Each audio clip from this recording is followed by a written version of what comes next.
This is True Crime Out Loud.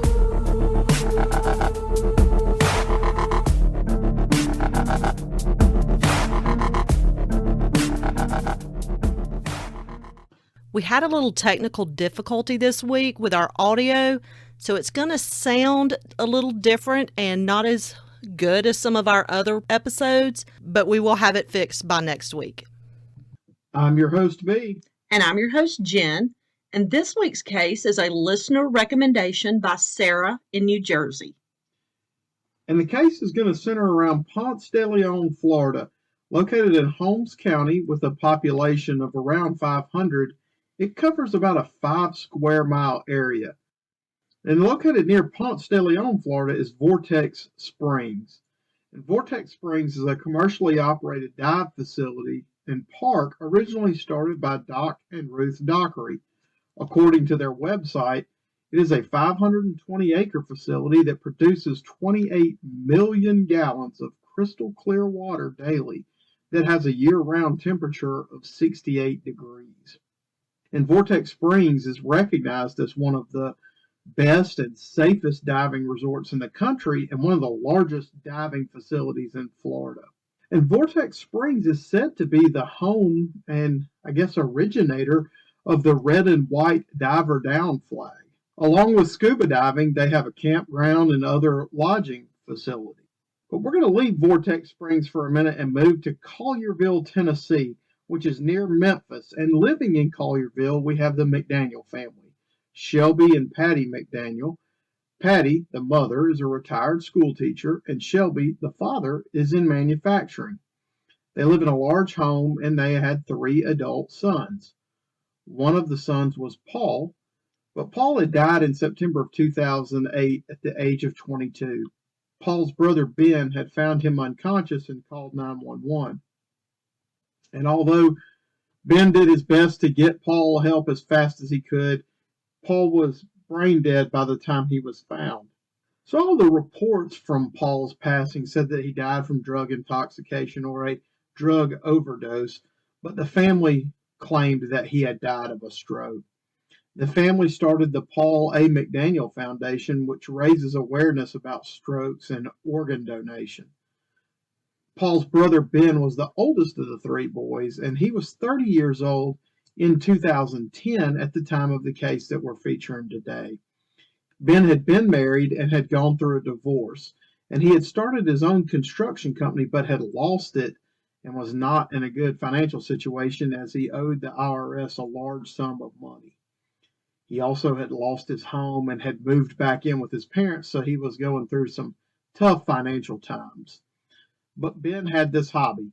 He loved scuba diving. He had started scuba diving at age 15, and going through this troubled time in his 30s, he decided he would redirect his life towards working in the scuba industry, and he wanted to become a scuba instructor.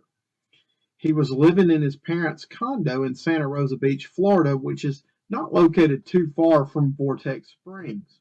This case came to the attention of law enforcement on Friday, August 20th of 2010. Eduardo Turan, who is a longtime employee of Vortex Springs, had seen Ben at the facility on Wednesday, so 2 days before. When Eduardo came into work Thursday morning, he saw Ben's truck already at the springs, and he didn't think it was unusual because Ben was quite often at the springs. But when he came in Friday and that morning the truck had not moved, he called 911. So deputies respond and they treat the area and the truck as a crime scene, although they really weren't sure what they had at this point. In Ben's vehicle, they find his wallet, driver's license, diver certification cards, cash in his wallet, and the reports vary. Some say $700 and some say $1,100. And his cell phone. He had a detailed dive log and had mapped the cave at Vortex Springs. The deputies notify his parents around 11 a.m. on Friday. Now, it's worth mentioning here or noting here that in the 1980s, 13 people had died in Vortex Springs. But in recent years, due to safety precautions and some measures taken, there had been no deaths. So law enforcement isn't sure where Ben is. So they want to kind of retrace his steps. They know that Ben had been in Tennessee the weekend before this event with his family. And on Monday, August 16th, he left Tennessee, headed back to Florida with his chocolate lab, Spooner. On Wednesday, he had been at Vortex Springs and had already completed 2 dives by that evening. And about 7:30 p.m., he went in for another dive. He was wearing his dive mask, fins, and wetsuit. Like we said, the water temperature year-round is 68 degrees, but the outside temperature is 90 degrees. So you need that wetsuit to kind of hold your body temperature. Several people saw him that day. He was testing his equipment and sitting on the bank, writing in his dive book. Ben had been taking a mapping course, and he was wanting to fully map that cave at Vortex Springs. He was seen turning on his light as he went down into Vortex Springs. I want to put in here a little bit more about Vortex Springs so you can understand from here on out. So you go into this pool of water, which is what Vortex Springs is. You dive down about 50 feet to the mouth of the cave, and this is 50 feet below the surface. And then you go into a narrow tunnel that goes into complete darkness. About 300 feet inside the cave, there is a locked metal gate. And to get the key to this gate, you have to show at the dive shop your proper certification, and they'll give you the key to get through the gate. And the reason for this is once you enter that cave, it becomes a lot more challenging of a dive. I mean, cave diving is something that is very, very serious and takes a lot of training to do. I read reports where it talks about the way you have to dive into Vortex Springs, and instead of doing a back mount where you normally have your tanks on your back, you have to do a side mount. So you affix the tanks to your sides to make yourself more flat. And that's because there's such small restrictions in this cave, and the clearance can be as small as 10 inches that you have to squeeze through. Now, this metal gate with a lock, there's a sign there, and it says stop. There's also another sign. It's got a picture of the Grim Reaper, and it says go no farther. There's nothing in this cave worth dying for. So deputies know that Wednesday evening, 7:30, he was seen going down into the water. Well, Eduardo Turan, this employee of Vortex Springs, had also been doing a dive that afternoon with his dive companion, Chuck.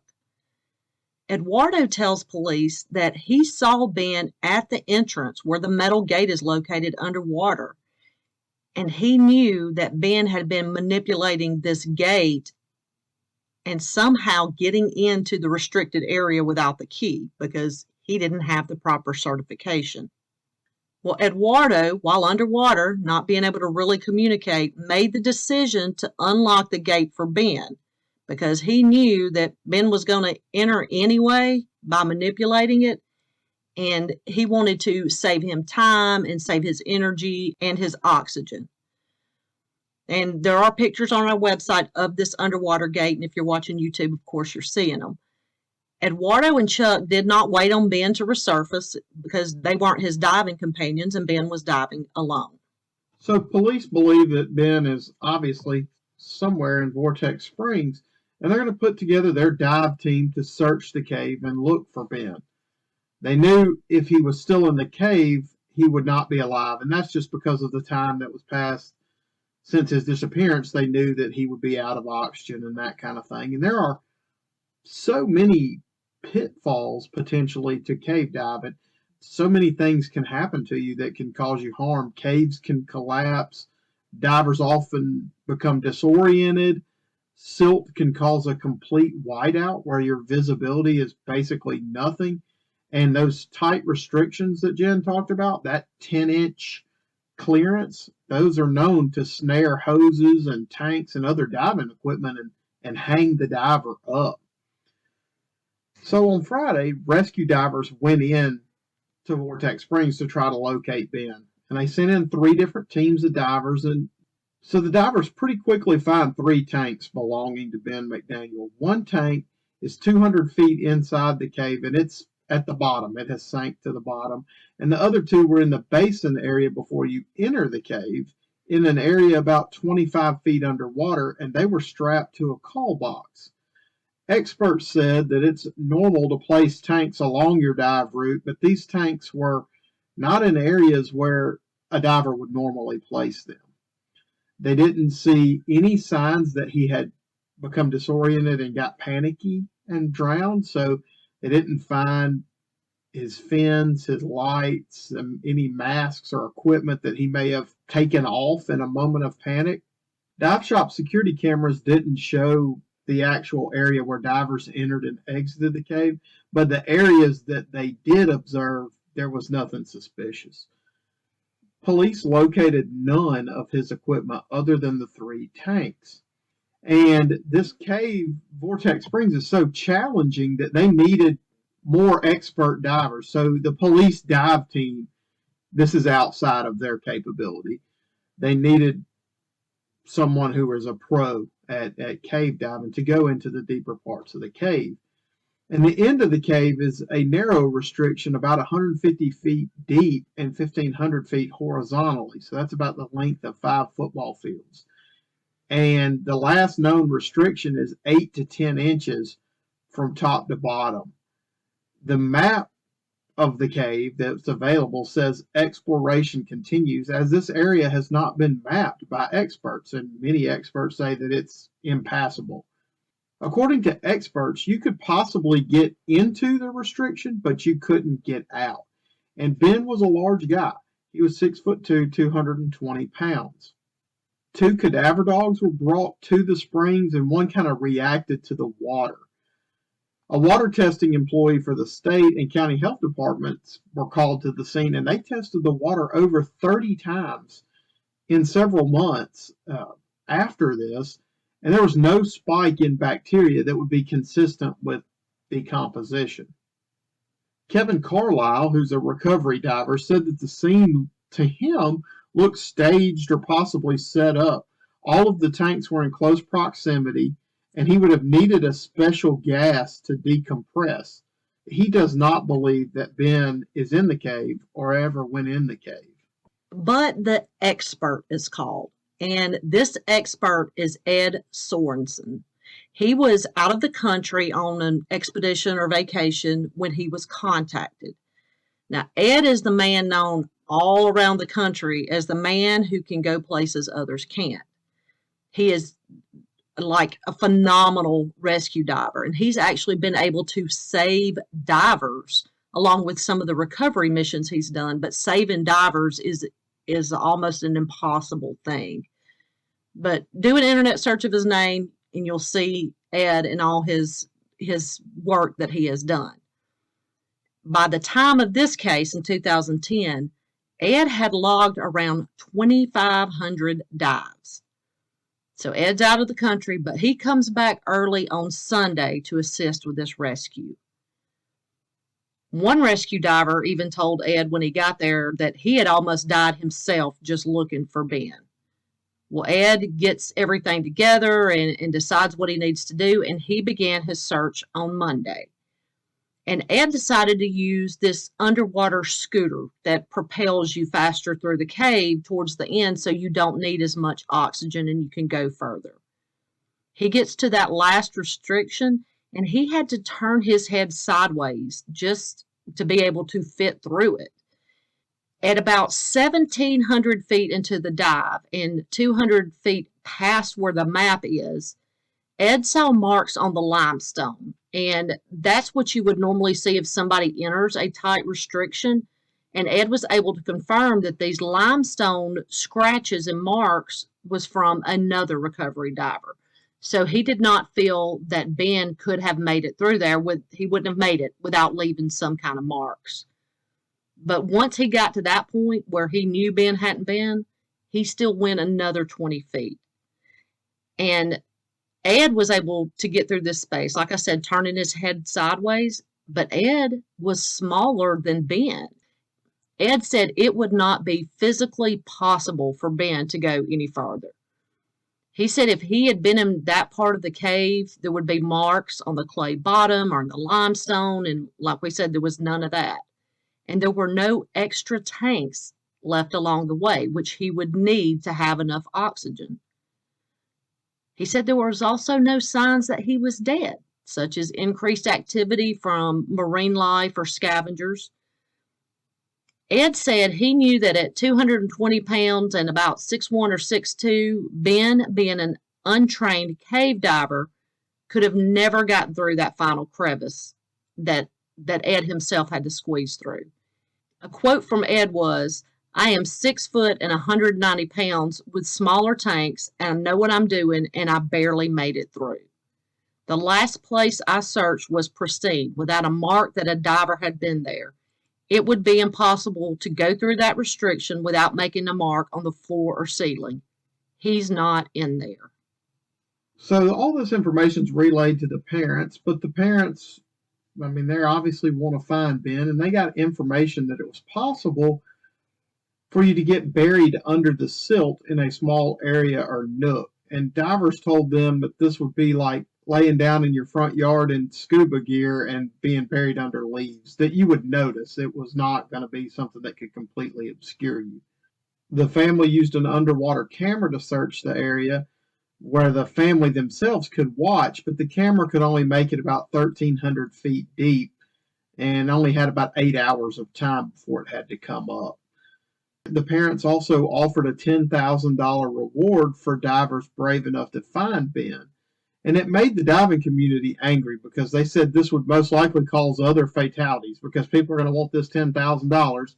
They're going to go down there to try to find him just to get the money, and they're not going to have the training needed to do it.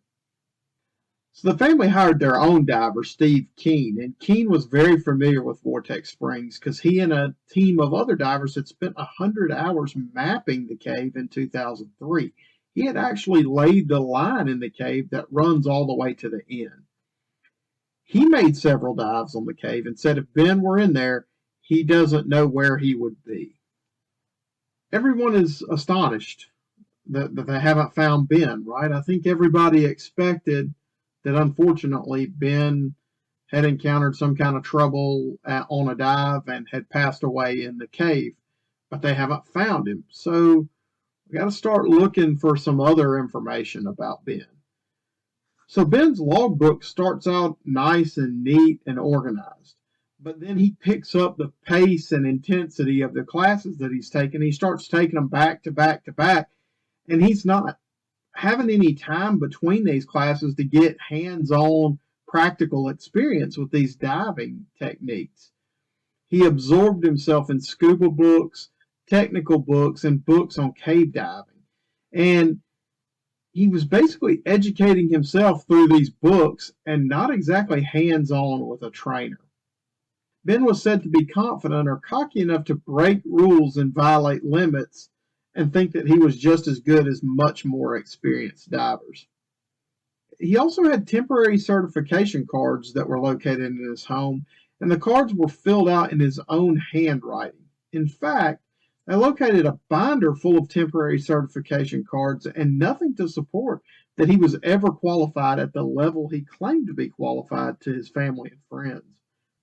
The map that he had constructed, the map that he drew out of the cave at Vortex Springs, wasn't even accurate by professional standards.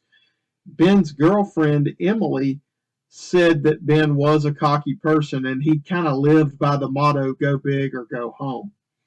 His parents said that he had a history of ADD, anxiety, and depression, and his medications that he was on at the time of the event were Celexa, Propecia, and Xanax. Dive experts said that with medications like that, it increases your risk of a seizure, and a seizure while diving is going to be fatal in most instances. You're not going to be able to recover and you're underwater. I saw one comparison of cave diving to NASCAR driving. The article said that it looks simple, but it is very deceiving, and we know that with NASCAR drivers. People watch them every race day and go, okay, bunch of left-hand turns, but we know that it is a whole lot harder to do that and requires a much higher level of skill. Dive experts say that to really be successful, a diver has to understand and know their limits and respect those limits, and not to push those limits too far, because if they exceed them, the result is usually death. So where is Ben? We know Ben had done a previous dive into this cave and everything went just fine. And we know if he were in the cave, you would expect to see decomposition, skin slippage, body parts from disarticulation, skeletonization. But even if his body and those things had decomposed, equipment doesn't decompose. And there was no equipment found. I did see one report that there was a shovel found at the back of the cave, and initially everybody said, oh, it's Ben's shovel. But it came back, no, it wasn't Ben's shovel. It was from a diver years before. If he had died in the cave and washed out with the flow or the current of the water, his body, according to the experts, would not have gone far past the mouth of that spring, and it's not that big. They did helicopter searches, and people even searched swamps, trees, and areas downstream, but no sign of Ben. And some experts have said that he could have panicked and burrowed himself in a place where others won't or cannot go, but he's still not found. This cave does not have other caves that go off of it. It's pretty much a straight shot cave. Ed Sorensen, the expert I told you about, said he is 99% sure Ben is not in that cave. And we see other experts that say nobody wants to go 100%, but we see a lot of 99% Ben is not in that cave. So that leads us to the theories. What happened to Ben? One of those theories is suicide. I mean, he had problems in his life. His family tried to present to the media that they had this wonderful, perfect life, but, you know, we know things are far from perfect, and it's not exactly like it appears to everyone else. And one example of that is they told the media that Ben was never married, but they found out Ben had been married and was going or had gone through a divorce. And his family said, well, they just didn't consider him married because it was never a good relationship.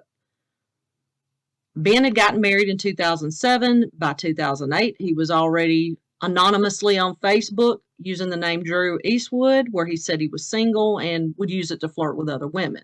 So we know that it wasn't a good marriage. He owed the IRS close to $50,000.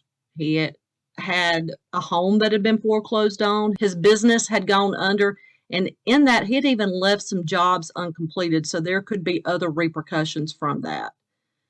So no job, being supported by his parents. He did have some previous arrests for drug possessions, theft, and assault. Now, there were no convictions on that, but he was charged with these things. And everybody says for Ben to not even be an expert, just to be novice, he would even know that if he went deep into that cave, 2 tanks would not be enough to make it back out. So maybe he didn't want to make it back out. Maybe he did go in that cave and commit suicide and he just hasn't been found. Another theory is abduction, because he's gone somewhere. We don't know if he came out of the water or not because the camera didn't show anything. But in an abduction, usually you're going to have some kind of motive other than abduction. I mean, a robbery, but his cash was left in the vehicle. Nothing was messed with his vehicle. And he was also wearing scuba gear that hasn't been found. So if he's abducted, someone's carrying him off in some heavy scuba gear, which would be almost impossible. It seems like that this is even mentioned as a theory. There was also the theory presented of murder, that Eduardo had killed Ben, which is a theory that was presented by the family, but there's no motive for this. Eduardo and his friend Chuck were the last to see Ben. Eduardo and Chuck themselves had searched for Ben.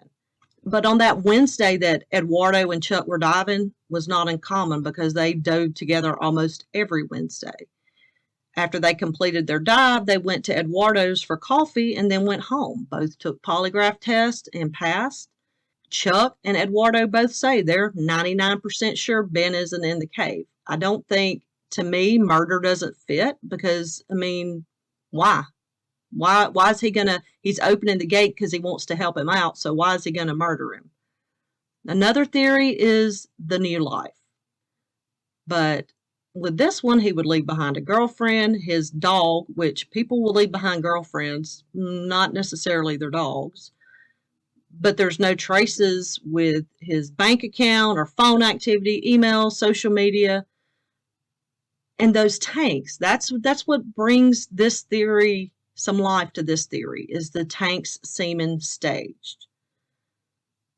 The map of the cave that he did that was not accurate, he might have wanted it to seem like he was mapping the cave and he died in there. He might want people to really think that, but he wasn't really mapping the cave, but planning on disappearing. The last theory is he died somewhere in the water and has not been found. So, like we do at the end of every episode, we discuss this case. B, what's your opinion? Well, you know me, I'm a simple guy, and I think that he probably did die in the water and has not been found. I would be curious to know, you had mentioned before that in the 80s, 13 people had died. I'd be interested to know if there were any other cases in the Springs where a body was not recovered. There was not. This is the only case where a body was not found. So that certainly is, that's certainly unnerving as far as the theory that he died somewhere in the water. I still believe that's the most simple thing and probably the most probable. The problem I have with like the new life theory is this guy seemed very dependent on others. So, I mean, his mom, or his parents are taking care of him. So for him to he owed a lot of money. There's nothing to indicate that he had a lot of money at his disposal to start this new life. So just taking off and starting a new life on your own, even if you are willing to give up your dog and your girlfriend and all that, you got to have some money to make that happen, or a way to generate some money. And you got to have that pretty quick. I mean, he left his vehicle there. So his vehicle's still there. So it's not like he hopped in it and drove off somewhere. And he didn't seem real well prepared to just up and disappear. And as I've said on other episodes, that is, I think, a very, very rare occurrence. Murder, I'm with you on that. I don't like that. There's no reason for Eduardo to kill Ben. And I don't know. I just think that something happened under there, and it's nature. I think that's why our experts are so reluctant to commit to 100%, because crazy things happen in nature. I mean, you can't predict. You can't say with 100% certainty, or they would, that his body couldn't be in an area of the cave that they don't know about, or I hate to use the term sucked into a hole or a crevice, or keep in mind, I'm not a cave diver. I don't know. But I mean, it's nature. It could have happened that way, right? And you just wouldn't have any indication. Well, devil's advocate, because I have to do it. And I wouldn't want it any other way. And I always like to think of these people sitting on a beach somewhere, that they just started a new life. But I'm with you. I mean, it doesn't look like there was any preparation for that whatsoever. Suicide, I think that is possible. That is very possible, because of the tanks and the way they were. Make it seem like he should have known better, like he knew what he was going into.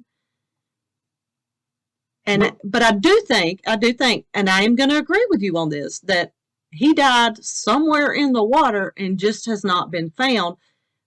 The reason for that could have been an accident, but I mean, there's also credibility to the suicide. I mean, yeah, sure. I agree with you on that. I mean, it could be suicide. My contention is that he died in the water. So, like you said, did he encounter some kind of diving emergency down there? Maybe. Did he choose to go down there and essentially commit suicide? He went down there knowing he didn't have enough air or whatever. Yes, that could be it too. I would think, though, well, and certainly the divers would have expected to have found his body if either of those theories were they're really not separate theories. You know what I'm saying? I mean, it's either a diving emergency or a suicide attempt. But at the end of the day, I mean, he has still passed away in the water, is what we're thinking, and they didn't find any evidence to support either of those, really. Yeah, and that's just what stumps me on this case. Before it was recommended, I mean, I've told you about this case because I've watched episodes. I watched Disappeared on this, and that's kind of where I got drawn into it. But it's just a crazy case of all the other bodies have been recovered. And Ed Sorensen, the expert, and I'm telling you, do you know how many hours I spent on scuba board just reading like theories on this and what people knew and reading about Ed Sorensen? I mean, he is like I would like to say world renowned. I don't know that he is, but he's the man. And for him to say he's 99% sure he's not in that cave says a lot to me because I like activities. I've been whitewater rafting with you, and I've been bungee jumping to do those kind of things, but you will not catch me ever doing cave diving. It terrifies me, being in the dark, and you just won't catch me doing it. So I'm going to have to take Ed's word on this, that he's 99% sure he's not in that cave, but so where is he? That's what gets me. Where is Ben? Yeah, and I just don't know. This may be one of those that we never really get a definitive answer on. I doubt that, he gets hauled in, by some police department in Venezuela for, whatever, because he's been sitting on the beach drinking too much.